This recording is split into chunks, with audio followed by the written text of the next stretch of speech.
মৎস্য প্রাণী সম্পদ উপদেষ্টা ফরিদা আক্তার বলেছেন, অবৈধ জাল ও জাটকা নিধন পুরোপুরি বন্ধ না হয় ইলিশের উৎপাদন কমেছে। এছাড়া নদীর নাব্য, জলবায়ু পরিবর্তন, তথাকথিত উন্নয়ন সহ নানা প্রাকৃতিক কারণে ইলিশের উৎপাদন কমছে।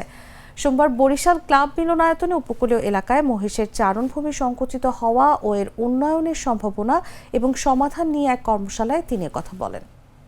সবচেয়ে বড় অসুবিধা হলো জাটকা নিধন হয়, এবং জাটকা নিধনটা যেভাবে হচ্ছে এটা কোস্টগার্ড এবং নৌবাহিনী এত করে ধরছে, কিন্তু তারপরেও জাটকা নিধন সম্পূর্ণ বন্ধ করা যায়নি।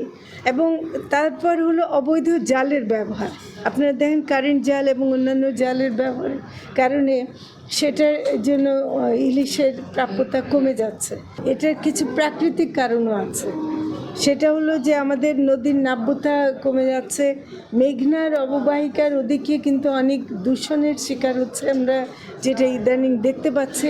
এবং বৃষ্টি এবং ক্লাইমেট চেঞ্জে, যেমন বৃষ্টি না হলে ডিম পারে না, হ্যাঁ, ইলিশ ডিম পারে না। ফলে এরকম অনেকগুলো প্রাকৃতিক এবং যেটাকে তথাকথিত উন্নয়ন বলি আমরা, এই উন্নয়নের কারণে আমাদের নদী ভরাট হয়ে যাচ্ছে, নদী দখল হয়ে যাচ্ছে। ইলিশ তো একটা মাইগ্রেটরি মাছ, সেই সমুদ্র থেকে নদীতে আসবে, আবার তাকে ফিরে যেতে হবে, কিন্তু সেটা সে করতে পারে না। বান্ডেল থাকলে প্রতি সেনমানিতে টাকা বাঁচবে।